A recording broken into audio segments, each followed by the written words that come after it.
नमस्कार, हमारे खास इलेक्शन शो खबर चुनावी है में स्वागत है आप सभी का। मैं हूं आपके साथ हितेश व्यास। और चूंकि हम जिस लगातार ये कह रहे हैं कि लोकसभा चुनाव का बिगुल अब कभी भी बज सकता है, और ऐसे में तमाम जो खबरें हैं इलेक्शन से जुड़ी हुई समेट कर इस बुलेटिन में लेकर आते हैं। और इससे पहले चूंकि प्रधानमंत्री नरेंद्र मोदी भी पूरी तरह से एक्शन में नजर आ रहे हैं, मिशन दक्षिण के बाद अब उत्तर भारत के राज्यों में ताबड़तोड़ दौरा वो कर रहे हैं। इस कड़ी में पीएम मोदी 2 दिवसीय दौरे पर उत्तर प्रदेश पहुंचे। चुनाव से पहले उनका दौरा राजनीतिक तौर पर काफी अहम माना जा रहा है। 2 तस्वीरों के जरिए आपको हम समझाते हैं। दरअसल इस दौरे में पीएम मोदी ने वाराणसी को करोड़ों की सौगात दी, तो रोड शो किया और रोड शो के जरिए शक्ति प्रदर्शन भी किया गया। पहली तस्वीर है संत रविदास की 25 फीट ऊंची प्रतिमा के अनावरण के वक्त की। इसे कर राजनीतिक समीकरण साधने की कोशिश की गई। तो रोड शो के जरिए काशी की जनता से चुनाव से पहले आशीर्वाद भी मांगा गया। काशी में जनसभा को संबोधित करते हुए प्रधानमंत्री नरेंद्र मोदी ने कहा कि भगवान शिव के आशीर्वाद से काशी में चारों तरफ विकास का डमरू बज रहा है। प्रधानमंत्री नरेंद्र मोदी ने इंडी गठबंधन पर निशाना साधते हुए कहा कि इन्होंने हमारी सभी योजनाओं का मजाक बनाया, लेकिन आज वही योजनाएं गरीब जनता, दलित और पिछड़े वर्ग के लिए बेहतरी का काम कर रही है। पीएम ने कहा कि पहले जिस गरीब को सबसे छोटा समझा जाता था, आज सारी योजनाएं उसी को ध्यान में रखकर, उसी को केंद्र में रखकर बनाई जा रही हैं। तो ये 2 तस्वीरें आज के चुनाव के संदर्भ में बड़ी महत्वपूर्ण हैं, क्योंकि एक तरफ संत रविदास की 25 फीट ऊंची मूर्ति का अनावरण और इसके जरिए जातिगत समीकरणों को साधने की एक महत्वपूर्ण कोशिश के तहत, चूंकि उत्तर प्रदेश में 80 लोकसभा सीटें हैं और इन 80 लोकसभा सीटों में जातिगत समीकरण बहुत महत्वपूर्ण है। और दूसरी तरफ तस्वीर में आप देख रहे हैं रोड शो, और रोड शो के जरिए शक्ति प्रदर्शन भी और जनता से आशीर्वाद भी काशी की जनता से मांगा गया। आप सभी अपनी जगह पर बैठ जाइए।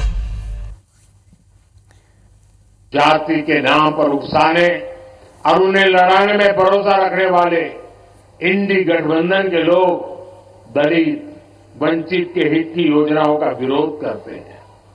और सच्चाई ये है कि ये लोग जाति की भलाई के नाम पर अपने परिवार के स्वार्थ की राजनीति करते हैं। आपको याद होगा, गरीबों के लिए शौचालय बनाने की शुरुआत हुई थी, तो इन लोगों को उन्होंने इसका भी मजाक उड़ाया था। उन्होंने जनधन खातों का भी मजाक उड़ाया था। इन्होंने डिजिटल इंडिया का विरोध किया था।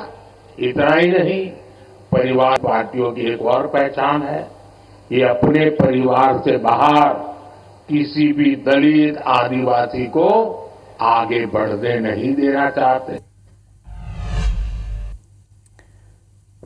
तो प्रधानमंत्री नरेंद्र मोदी ने काशी में राहुल गांधी पर भी जोरदार हमला करते हुए कहा कि कांग्रेस के युवराज का कहना है कि काशी के नौजवान, यूपी के नौजवान नशेड़ी हैं, जिनके खुद के होश ठिकाने नहीं हैं। वो यूपी के मेरे काशी के बच्चों को नशेड़ी बता रहे हैं। मोदी को गाली देते तो उन्होंने दशक बिता दिया, अब नौजवानों पर अपना फ्रस्ट्रेशन निकाल रहे हैं। सुनिए एक बार मोदी ने क्या कहा।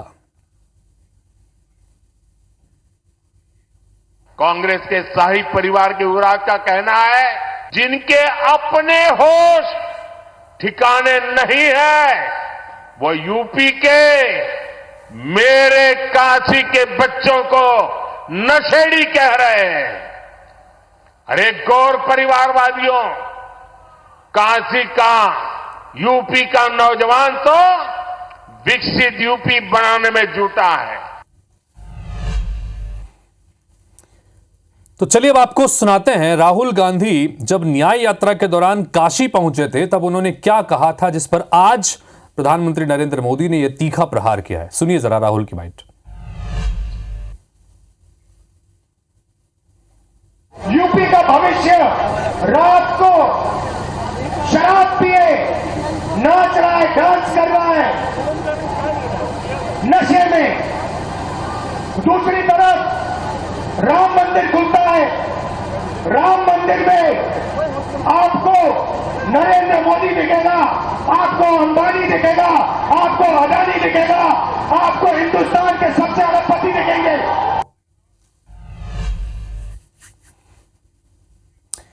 इधर लोकसभा चुनाव 2024 को लेकर बड़ी खबर सामने आई है। बीजेपी इस महीने के आखिर तक अपने प्रत्याशियों की पहली सूची जारी कर सकती है। पहली सूची में 100 उम्मीदवारों के नामों का ऐलान किया जा सकता है। इस सूची में ज्यादातर वो सीटें होंगी जिनमें बीजेपी 2014 और 2019 के लोकसभा चुनाव में हार गई थी। बीजेपी की यही रणनीति हमने अभी हाल ही में 5 राज्यों में हुए विधानसभा में देखी थी, जहां पहली सूची में हारी हुई सीटों पर फोकस करते हुए नामों का ऐलान जल्दी कर दिया गया था। ऐसा इसलिए क्योंकि प्रत्याशियों को उन सीटों पर मेहनत करने के लिए पर्याप्त समय मिल जाता है। मध्य प्रदेश, छत्तीसगढ़ में भी विधानसभा चुनाव में यह रणनीति अपनाई गई, जिसका सीधा फायदा भी हुआ और नतीजे भी पक्ष में रहे। तो इस रणनीति के तहत बीजेपी लोकसभा चुनाव में भी प्रत्याशियों के नामों का ऐलान कर रही है। उत्तर प्रदेश बीजेपी के लिए फोकस स्टेट है। इसके अलावा तमिलनाडु, केरल, आंध्र प्रदेश, तेलंगाना, कर्नाटक, पश्चिम बंगाल, पंजाब, जम्मू कश्मीर, ओडिशा और महाराष्ट्र की हारी हुई सीटें भी शामिल हैं। बीजेपी प्रत्याशी इन प्रदेशों की कई लोकसभा सीटों पर काफी कम अंतर से हारे थे और इसके अलावा कई सीटों पर वे दूसरे नंबर पर थे और जीत और हार में काफी अंतर भी रहा था।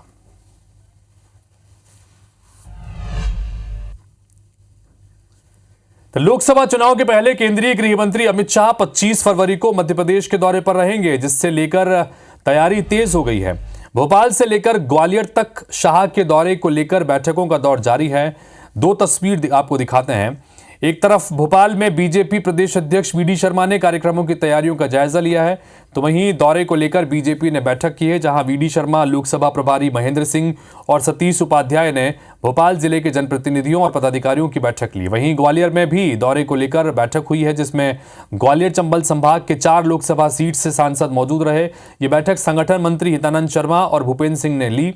बैठक के बाद बीजेपी क्लस्टर प्रभारी भूपेंद्र सिंह से खास बातचीत की हमारे संवाददाता नासिर गौरी ने।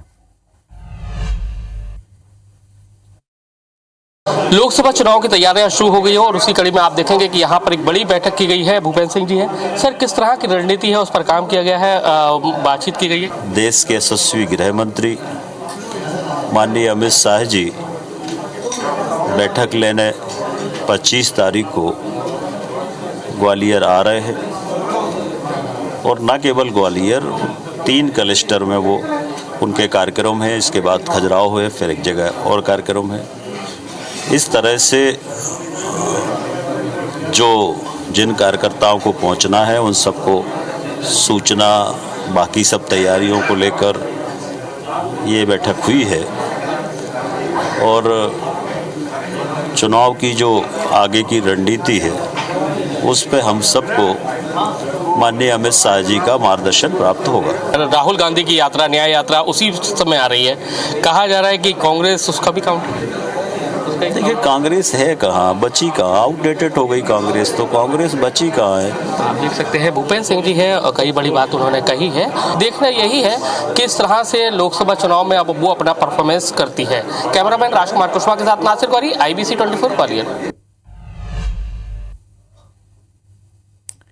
तो पश्चिम बंगाल के संदेश खाली में महिलाओं के यौन शोषण का मामला लगातार गरमाया हुआ है। आज संदेश खाली के कुछ हिस्सों में सुबह एक बार फिर से विरोध प्रदर्शन हुआ। गुस्साए स्थानीय लोगों ने टीएमसी नेता शाहजहां शेख और उनके भाई सिराज की संपत्तियों में आग लगा दी। वहीं दूसरी तरफ भाजपा की महिला टीम को एक बार फिर से संदेश खाली जाने से पुलिस ने रोक दिया। इस टीम की अगुवाई भाजपा सांसद लॉकेट चटर्जी कर रही हैं। डेलीगेशन और पुलिस के बीच बहस भी हुई और इसके बाद लॉकेट को हिरासत में ले लिया गया। इससे पहले 16 फरवरी को भी केंद्रीय मंत्री और महिला सांसदों के प्रतिनिधि मंडल को संदेश खाली नहीं जाने दिया गया था। बता दें कि टीएमसी के नेता शाहजहां शेख और उनके समर्थकों पर जमीन हड़पने और यौन उत्पीड़न का आरोप लगाया जा रहा है, जिसको लेकर काफी समय से प्रदर्शन हो रहे हैं। कई महिलाओं ने यौन उत्पीड़न किए जाने का भी आरोप लगाया है। इस पूरे मामले पर बीजेपी नेता सुधांशु त्रिवेदी ने ममता बनर्जी सरकार पर हमला बोला है। सुधांशु त्रिवेदी ने टीएमसी की सरकार पर हमला करते हुए कहा कि पश्चिम बंगाल में पावन बंग भूमि इस समय प्रताड़ित, दुखी और अत्याचार से टूटी हुई है और छलनी हो रही है। दुख की बात है कि वहां की सरकार संवेदनशील नहीं है। वहीं बीजेपी के प्रदर्शन को टीएमसी नेता कुणाल घोष ने पब्लिसिटी स्टंट बताया है।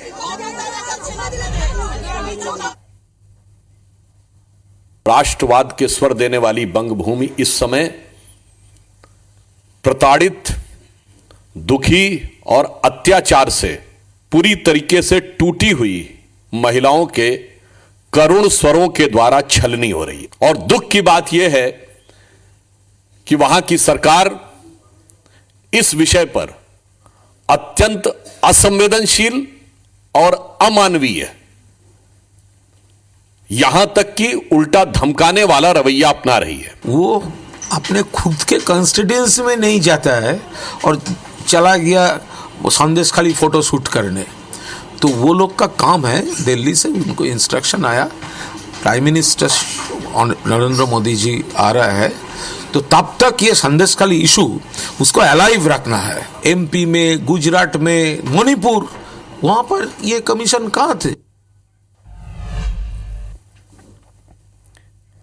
तो कांग्रेस सांसद राहुल गांधी को आज बड़ा झटका लगा। दरअसल मानहानि के मामले में उनकी याचिका को झारखंड हाईकोर्ट ने खारिज कर दिया है। यह गृह मंत्री अमित शाह पर आपत्तिजनक टिप्पणी करने से जुड़ा मामला है। राहुल गांधी निचली अदालत की ओर से जारी किए गए समन के खिलाफ हाईकोर्ट पहुंचे थे। दोनों पक्षों को सुनने के बाद अदालत में फैसला सुरक्षित रख लिया गया। कोर्ट ने याचिका पर फैसला सुनाते हुए उसे खारिज कर दिया। बता दें कि बीजेपी नेता नवीन झा ने 28 अप्रैल 2018 को रांची कोर्ट में राहुल गांधी के खिलाफ शिकायत दर्ज करवाई थी। उन्होंने आरोप लगाया था कि 18 मार्च 2018 को कांग्रेस के प्लेनरी सेशन में राहुल गांधी ने बीजेपी के खिलाफ भाषण दिया था और शाह को हत्या का आरोपी बताया था। शिकायत में कहा गया था कि गांधी का बयान न केवल झूठा था बल्कि ये उन सभी कार्यकर्ताओं, समर्थकों और नेताओं का अपमान है जो बीजेपी के लिए निस्वार्थ भाव से काम कर रहे हैं।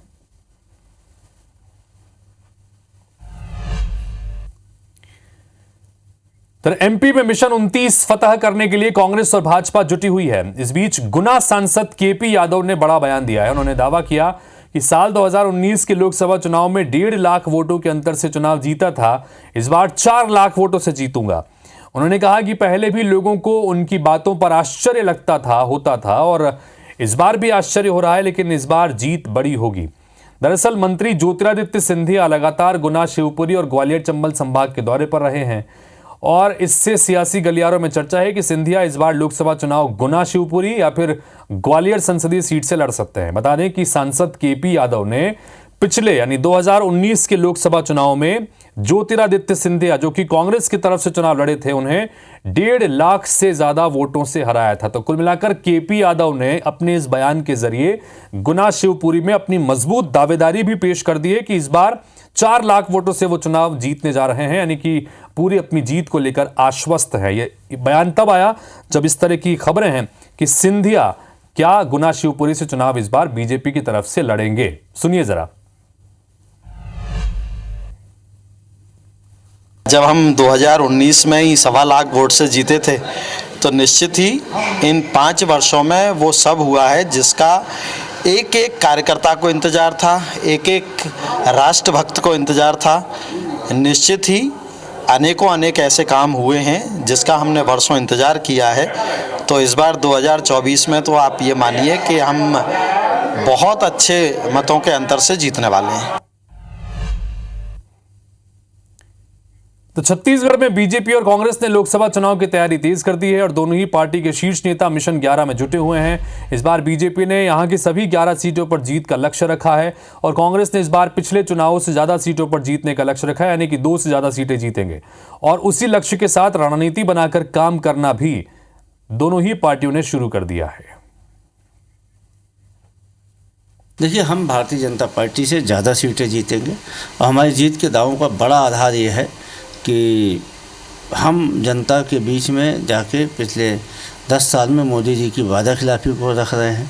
हमारे कार्यकर्ताओं में विधानसभा चुनाव की असफलता के बाद एक नया जोश भरा हुआ है और कार्यकर्ता विधानसभा चुनाव में जो कुछ हुआ है उसका बदला लेंगे लोकसभा चुनाव में। हाँ, निसंदेह आप ये माने, यूँ भाजपा की तैयारी तो अनवरत होती है। अभी भी भाजपा पूरी तैयारी में है। आज से शुरुआत है। हम पूरी ताकत के साथ जन जन तक पहुंचेंगे और लोकसभा की एक एक सीट, पूरे 11 की 11 सीटें भारतीय जनता पार्टी जीते, इसके लिए प्राण लगा देंगे हम लोग। तो हर राज्य में राजनीतिक दल अपनी पूरी ताकत झोंक रहे हैं लोकसभा चुनाव की तैयारियों के लिहाज से, और इससे संबंधित तमाम खबरें, अपडेट्स आपको लगातार इन बुलेटिन्स के जरिए हम दिखाते रहेंगे।